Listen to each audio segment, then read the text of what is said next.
Bismillahirrahmanirrahim. Alhamdulillahirabbil alamin wa bihi nasta'inu ala umurid dunya waddin. Wassallallahu ala sayyidina Muhammadin wa ala alihi washabbihi ajma'in. Assalamualaikum warahmatullahi taala wabarakatuh. Kepada para penonton, para pemirsa dirahmati Allah Subhanahu wa taala. Apa khabar semua? Kita kembali semula pada tazkirah Zuhur Azim Mujahidin pada hari Isnin.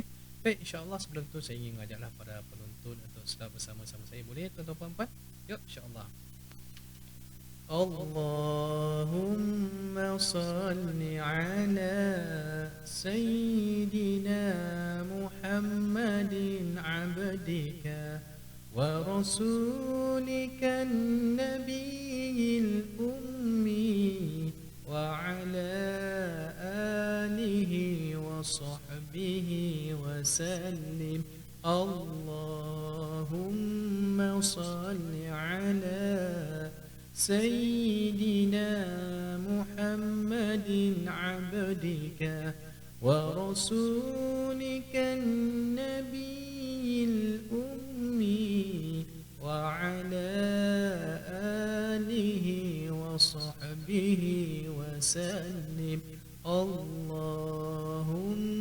salli ala Sayyidina Muhammadin abdika wa rasulika nabiyil ummi wa ala alihi wa sahbihi wa sallim.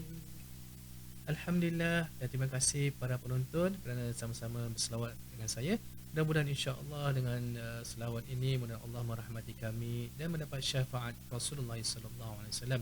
Baik, insya-Allah pada hari ini saya berkongsi dengan para penonton mengenai kisah luar biasa kelahiran Rasulullah sallallahu alaihi wasallam dan sesudahnya. Baik, seperti kita ketahui bahawa tarikh lahir kelahiran Nabi Muhammad sallallahu alaihi wasallam iaitu pada hari Isnin 12 Rabiul Awal tahun Gajah bersamaan 20 April 571 Masihi, dan nama ayah beliau adalah Abdullah dan ibunya Aminah, dan bapa saudaranya itu pakciknya itu Abu Talib dan datuknya Abdul Muttalib. Baik tuan-tuan puan-puan rahmati Allah Subhanahu wa taala, di mana perkara yang luar biasa iaitu ibunya iaitu Muhammad, Aminah tidak merasa sakit dan lelah ketika mengandungkan Nabi sallallahu alaihi wasallam. Baik, dari hadis riwayat Ibnu Ishaq dan Baihaqi, seorang mendatangi Aminah saat dia mengandung, lalu orang itu berkata, apabila anak itu telah lahir, berilah dia nama Muhammad, kerana sesungguhnya namanya di dalam kitab Taurat dan Injil adalah Ahmad. Semoga dengan nama itu dia dipuji oleh seluruh penduduk langit dan bumi, walaupun sedangkan namanya di dalam Al-Quran adalah Muhammad. Baik, dan begitu juga dalam hadis Musnad Ahmad dan Sunan Ad-Darimi, iaitu Aminah, ketika aku melahirkannya, dari rahimku keluar cahaya yang menerangi istana-istana negeri Syam. Ujar Aminah, masya-Allah, tuan-tuan dirahmati Allah Subhanahu wa taala, di mana perkara yang luar biasa yang berlaku kepada ibunya yang tak tahu siapa yang beliau jumpa dan mengatakan, dan seperti hadis ini yang mengatakan bahawa yang akan dalam kandungan itu adalah seorang nabi yang akan jadi pemimpin bagi umatnya. Baik, insya-Allah perkara yang luar biasa ketika Muhammad dalam keadaan dalam 12 tahun setelah diasuh oleh pakciknya Abu Talib, ketika itu diajak untuk berdagang ke Syam, dan setelah masuk bandar Basrah, rombongan beliau berehatlah. Dan di situ di bandar itu ada seorang rahib atau pendeta yang terkenal namanya Bahira, yang tinggal di kuilnya lah, daerah situ. Baik, biasanya rahib ini, pendeta ini, dia kalau sekiranya ada tetamu yang lalu ke dan rombongan tu, dia tak pernah menyapa lah ataupun menjamu. Tetapi pada satu hari tu ketika rombongan Abu Talib, ini benda yang luar biasa berlaku. Ketika rombongan Abu Talib mendekati kawasan kuil Bahira, dan beliau disambut dengan menyediakan pelbagai makanan. Apa yang berlaku pada rahib ini? Ternyata sambutan hangat yang disebabkan oleh mimpi Bahira yang melihat Muhammad datang bersama kafilah dagang menuju ke kuilnya lah, diiringi awan yang selalu memayunginya ke mana pun dia pergi. Dan mimpi Bahira menjadi kenyataan tuan-tuan dan puan, di mana melihat kafilah dagang Abu Talib berteduh di bawah sebuah pohon tidak jauh dari kuil Bahira, menyaksikan awan yang menaungi mereka dan ranting-ranting pohon menunduk seolah-olah sengaja menjadikan teduhan kepada Muhammad. Subhanallah. Allahumma salli Muhammad Muhammad. Baik, dalam satu riwayat juga mengatakan ketika itu perjalanan Muhammad tapi ini kali diiringi oleh Maisarah. Perjalanan mereka ketika itu sampai di Basrah, dan Muhammad melepaskan lelah penatnya di bawah pohon besar tidak jauh dari kuil seorang rahib pula ni yang bernama Natsurah. Dan ketika itu Muhammad tengah rehatlah di bawah pohon besar itu, dan pendeta tu mengamati gerak geri Muhammad.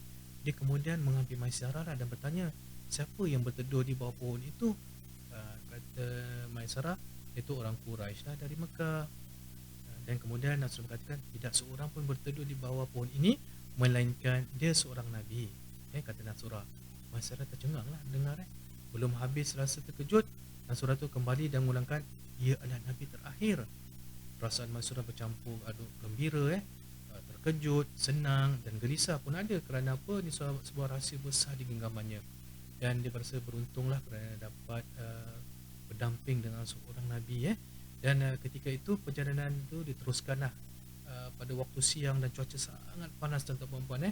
Dan ketika itu dan Maisarah melihat mukjizat iaitu segumpal awan terus menaungi Muhammad dan rombongannya ke mana mereka bergerak.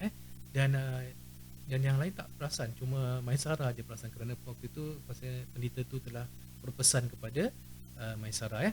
Dan awan itu seperti berarak meneduhi Muhammad sepanjang perjalanan seolah diperintah untuk mengikutinya.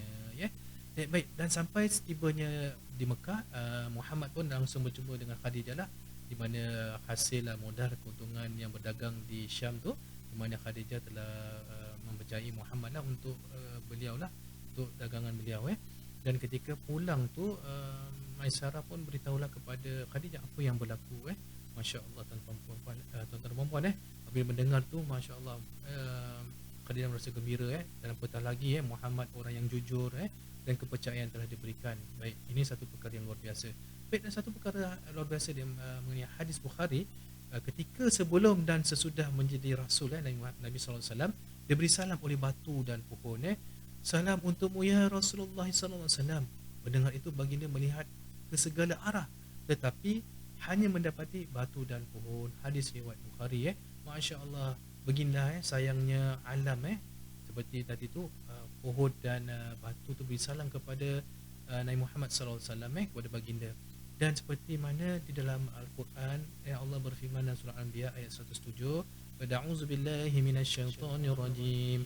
Bismillahirrahmanirrahim. Wa ma arsalnaka illa rahmatan lil alamin. Dan artinya, dan tiadalah kami mengutus kamu iaitu Muhammad melainkan untuk menjadi rahmat bagi semesta alam ataupun sekalian alam. Baikkan tuan-tuan dan puan-puan, kalau dia beri salam dan tak nampak sesiapa, kalau dalam cerita Melayu agak-agak macam mana? Cabut lari tuan-tuan dan puan-puan. Baik, dan sebelum saya akhiri tazkirah ini, ada peristiwa yang luar biasa yang ketika berada di Madinah. Mungkin para penonton yang telah menaikkan haji atau umrah mungkin pernah dengarlah kisah ini dari Mutawif. Baik, dalam sebuah hadis Bukhari, sejak Masjid Nabawi dibangun, Rasulullah SAW tidak memiliki mimbar untuk tempat berkhutbah. Ketika itulah setiap kali berceramah, baginda hanya menyandarkan tubuhnya pada sebatang pohon yang tumbuh di tempat solatnya. Ketika sebuah mimbar telah dibuat dan dijadikan sebagai tempat Rasulullah SAW berkhutbah, batang pohon itu layu dan sedih. Melihat itu, Rasulullah SAW menghampirinya dan langsung memeluknya. Menerima perlakuan seperti itu, batang pohon tersebut terlihat nyaman dan kembali seperti sedia kala. Hadis riwayat Bukhari. Dan riwayat melainkan mengatakan pada waktu Jumaat, hari Jumaat, warga Madinah mendengar tangisan orang yang menangis seperti bayi menangis. Dan tangisan terdengar sesaat ketika Rasulullah SAW memberi khutbah. Mendengarnya, Rasulullah pun turun dari mimbar menunda khutbahnya, kemudian mendekati sebuah pohon kurma yang menangis dan memeluknya. Maka berhentilah suara tangisan itu. Ternyata pohon kurma itulah yang menangis. Kerana apa? Ketika sebelum mimbar itu disiapkan, memang Rasulullah selalu di pohon kurma tadilah memberikan khutbah ataupun ceramah, tetapi bila ada mimbar tu dah ada, ketika Rasulullah tak bersama dengan pohon tu, maka nangis pohon kurma tersebut. Beginilah contohnya kasih sayang seorang sebuah pokok pohon kurma Bayangkan perempuan, dan kita sebagai umat Nabi Muhammad sallallahu alaihi wasallam, beruntunglah kita kerana menjadi umat Nabi Muhammad sallallahu alaihi wasallam. Mudah-mudahan insya-Allah kita banyak berselawat ke atas Nabi, dan mudah-mudahan insya-Allah kita mendapat syafaat Rasulullah sallallahu alaihi wasallam. Mudah-mudahan dengan tazkirah yang saya kongsi ini, yang perkara yang luar biasa ini, menguatkan iman kita dan cinta kita kepada Nabi Muhammad sallallahu alaihi wasallam. Baik, sampai di sini dahulu saya berkongsi dengan para penonton. Wassalamualaikum warahmatullahi taala wabarakatuh. Terima kasih.